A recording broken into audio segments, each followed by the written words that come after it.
Now breaking news, China responding to President Trump's trade war, saying no talks or negotiations are taking place.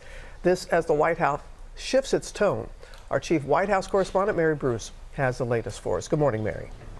Good morning, Robin. And we are seeing a real change in tone from the White House here as questions grow about whether President Trump is willing to back off his trade war with China.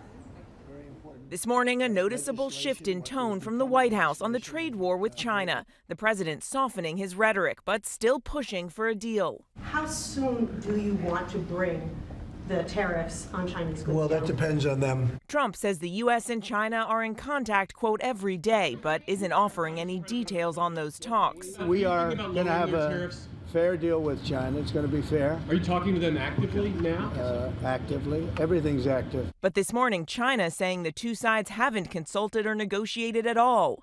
China has been defiant since Trump imposed his staggering 145% tariff on all Chinese goods imported into the U.S.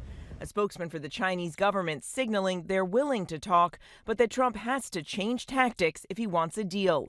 Saying our doors are open if the U.S. wants to talk. If a negotiated solution is truly what the U.S. wants, it should stop threatening and blackmailing China. Adding to keep asking for a deal while exerting extreme pressure is not the right way to deal with China and simply will not work. For weeks, the president adamant his strategy is working. I know what the hell I'm doing. But the softer messaging from the White House comes as Trump's tariffs have rattled the economy, sparking fears of inflation and a possible recession. On Monday, representatives from Walmart, Target, and Home Depot meeting with the president, warning him his tariffs could soon cause empty store shelves in the U.S. The Treasury Secretary reflecting that new tone, trying to calm fears. I wish to be clear. America first does not mean America alone.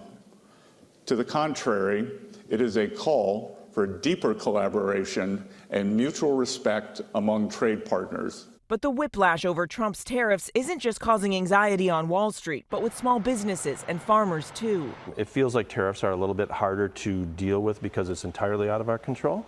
So that's probably the most difficult part of dealing with this. And nobody knows where it's going to end. In Wisconsin, Kevin Malchine is a sixth-generation farmer. Most of his soybean crop sold to China, which buys more American soybeans than any other country. If you had to put it in a word, what has it felt like over the last couple weeks sort of watching this all play out? Unsettled would be my word. And in another sign that the White House may be backing off of these tariffs, sources tell us that the administration is now considering possible exemptions for some tariffs on Chinese auto parts. But the White House says that no final decision has been made, George. And Mary, in a pretty astonishing ethical breach, the president has set up a cryptocurrency company. He's called for weakening regulations of those companies, and now he's inviting the top investors in his company to a private dinner at the White House. He is, George. Look, the price of the president's cryptocurrency this morning is on the rise after the coin's website announced a chance for top coin holders to win a dinner with the president, billing it as, quote, the most exclusive invitation in the world for the top 220 Trump coin holders. George, it is yet another example of the family's efforts to profit from cryptocurrency. Pay to play. Okay, Mary, thanks very much.